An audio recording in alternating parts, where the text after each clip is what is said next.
ଜୟ ଜଗନ୍ନାଥ ସାଙ୍ଗମାନେ। ଯାହାକି ଆମର ସନ୍ଧ୍ୟା ହେଇଯାଇଥିଲା, ଯାହାକି ଯେଉଁ ସନ୍ଧ୍ୟାବେଳେ ଆମେ ସମସ୍ତେ ଆମର ବଡ଼ ବଡ଼ିଆ ଗଙ୍ଗା ଜଗ ଗୟା ଜଗ କହିକି ଆମର ପିତୃପୁରୁଷକୁ ଆମେ ଡାଙ୍ଗ ଦେଖାଇଥାଉ। ଯାହାକି ଆମେ ଆରମ୍ଭ ହେଇଯାଇଛି ଆମର ଗୋଟେ ବାପା ଘରୁ ପ୍ରଥମ ଆରମ୍ଭ ହେଲା ଆମର ସେଇଠୁ ଆମେ ଡାଙ୍ଗ ଦେଖା ଦେଇକି ସରିଲା। ଆଉ ଆମେ ଚାଲୁ ଭାଇ ଯାହା କହୁଛ କୁହ, ଏ ମୌକାରେ ମାତ୍ର ପିଠା ଖାଇବାକୁ ମିଳୁଛି ସମସ୍ତଙ୍କ ଘରେ ବୁଲି ବୁଲି।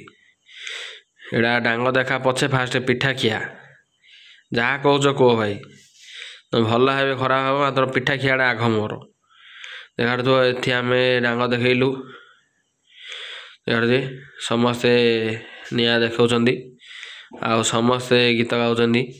ଗଙ୍ଗା ଜ ଗୟା ଜ ହେ ବଡ଼ ବଡ଼ିଏ, ଗଙ୍ଗା ଜ ଗୟା ଜ ମହାପ୍ରସାଦ ଖାଇ 22 ପାହାଚରେ ଗଡ଼େଇ ତଳେଇ ହେଇ ଅନାସିଧିକି ଅନେଇଥ ହେ ବଡ଼ ବଡ଼ିଏ, ଏମିତି କହିଥାଉ। ଯାହାକି ସେଟା ଶୁଣିବାକୁ ଆମକୁ ବହୁତ ଭଲ ଲାଗେ। ତା ସହିତ ପିଠା ଖାଇବାକୁ ଭଲ ଲାଗେ। ମୋତେ ସାଙ୍ଗମାନେ ବେଶୀ ଭଲ ଲାଗେ ଗାରି। କାହା ଘରକୁ ଗଲେ ମୁଁ ଫାଷ୍ଟ ଗାରିଟାକୁ ଖାଇଦିଏ, କାହିଁକିନା ମୋତେ କାକରା ପିଠା ଇଚ୍ଛା ନାହିଁ, ମୋତେ ଗାରିଟା ପସନ୍ଦ। ସେଥିପାଇଁ ମୁଁ ଯାହା ଘରକୁ ଗଲେ ଫାଷ୍ଟ ଗାରିଟା ଖାଇଦିଏ। ଗାରିଟା ଖାଇବି, ଆଉ ଭାଇନା କ'ଣ ଟିକେ ଖାଉନ, ଆଣ ଆଉ ଗୋଟେ ଗାରିଟେ ଖାଇଦା, ମନ ଖୁସି ମୋର। ଆଉ ବୁଲି ବୁଲି ସାଙ୍ଗମାନେ ସମସ୍ତେ ଆମେ ଗଙ୍ଗା ଜ ଗୟା ଜ ସମସ୍ତଙ୍କ ଘରେ, ଏଇଟା ହେଲା ଆମ ଘର। ଯାହା ଚାଲିଛି ଆମ ଘରେ ଗଙ୍ଗା ଜ ଗୟା ଜ ବଡ଼ ବଡ଼ିଏ ସଡ଼ସଡ଼ିଏ 22 ପାହାଚ ଗଡ଼େଇ ତଡ଼େଇ ହଉଥ। ଯାହାକି ଆମେ ଆଜି ପିତୃପୁରୁଷଙ୍କୁ ତାଙ୍କ ଜାଗାକୁ ପଠାଇ ଦେଇଥାଉ। ଚାଲ ପିତୃପୁରୁଷେ ତମ ଜାଗାକୁ ଏଥର ଚାଲ, ଗୋଇଂ ଟୁ ହାଉସ୍। ଆଉ ଏଠି ଆମର ଚାଲିଛି ବଡ଼ ବଡ଼ିଏ ସଡ଼ସଡ଼ିଏ।